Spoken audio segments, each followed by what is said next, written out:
Now the word of Yahweh came to Jonah the son of Amittai, saying, Arise, go to Nineveh, that great city, and preach against it, for their wickedness has come up before me.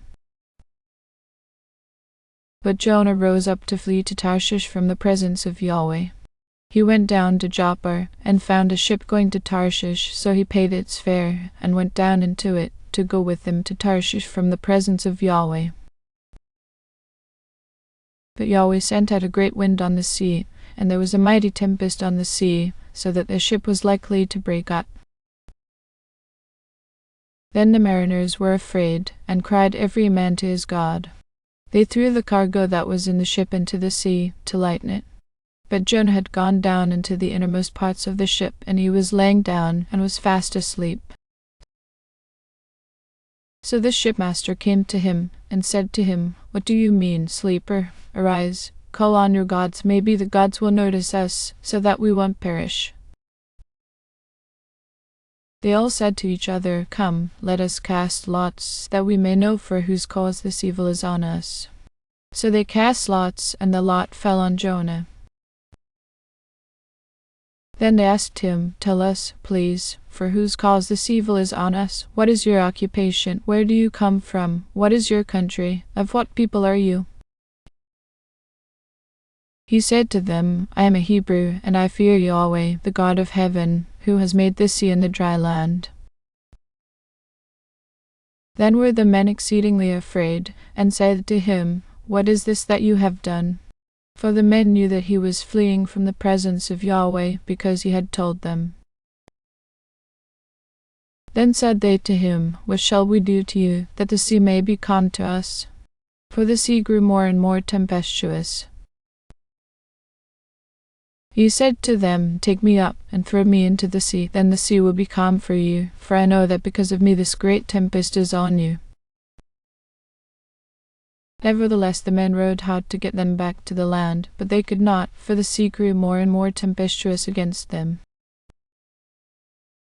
Therefore they cried to Yahweh, and said, We beg you, Yahweh, we beg you, let us not perish for this man's life, and don't lay on us innocent blood, for you, Yahweh, have done as it pleased you. So they took up Jonah, and threw him into the sea, and the sea ceased its raging. Then the men feared Yahweh exceedingly, and they offered a sacrifice to Yahweh, and made vows. Yahweh prepared a great fish to swallow up Jonah, and Jonah was in the belly of the fish 3 days and 3 nights. Then Jonah prayed to Yahweh his God out of the fish's belly.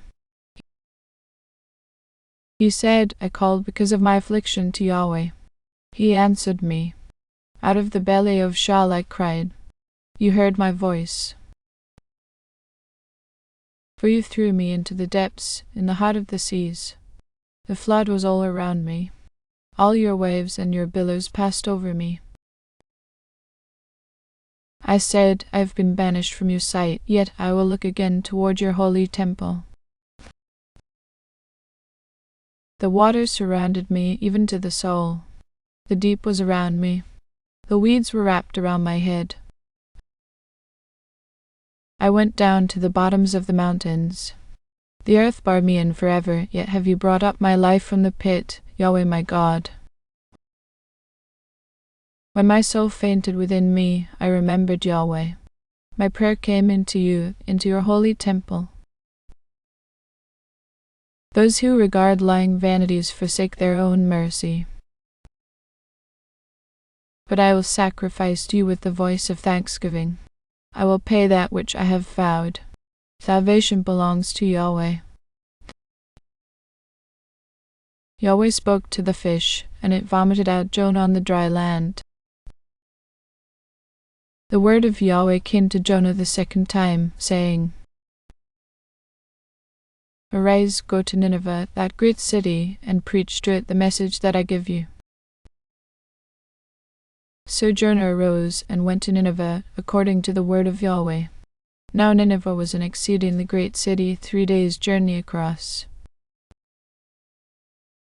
Jonah began to enter into the city a day's journey, and he cried out, and said, Yet 40 days, and Nineveh shall be overthrown. The people of Nineveh believed God, and they proclaimed the fast and put on sackcloth, from the greatest of them even to the least of them. The news reached the king of Nineveh, and he arose from his throne and took off his royal robe, covered himself with sackcloth, and sat in ashes. He made a proclamation and published through Nineveh by the decree of the king and his nobles, saying, "Let neither man nor animal, herd nor flock, taste anything, let them not feed, nor drink water, but let them be covered with sackcloth, both man and animal, and let them cry mightily to God. Yes, let them turn everyone from his evil way, and from the violence that is in his hands." Who knows whether God will not turn and repent, and turn away from his fierce anger, so that we might not perish. God saw their works, that they turned from their evil way. God repented of the evil which he said he would do to them, and he didn't do it. But it displeased Jonah exceedingly, and he was angry. He prayed to Yahweh, and said, "Please, Yahweh, wasn't this what I said when I was still in my own country? Therefore I hurried to flee to Tarshish, for I knew that you are a gracious God, and merciful, slow to anger, and abundant in loving kindness, and you repent of the evil. Therefore now, Yahweh, take, I beg you, my life from me, for it is better for me to die than to live."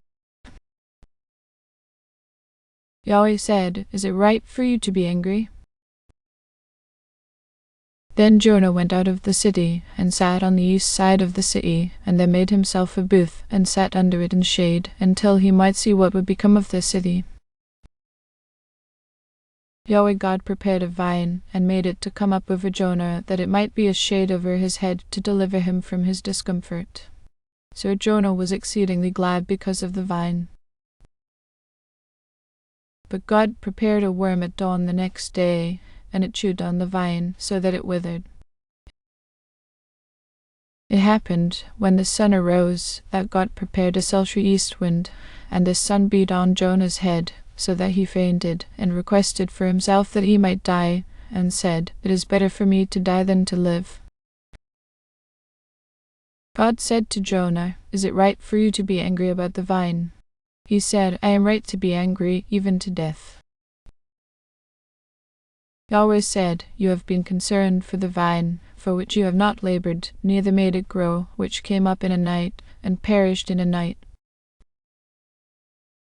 Shouldn't I be concerned for Nineveh, that great city, in which are more than 120,000 persons who can't discern between their right hand and their left hand, and also much cattle?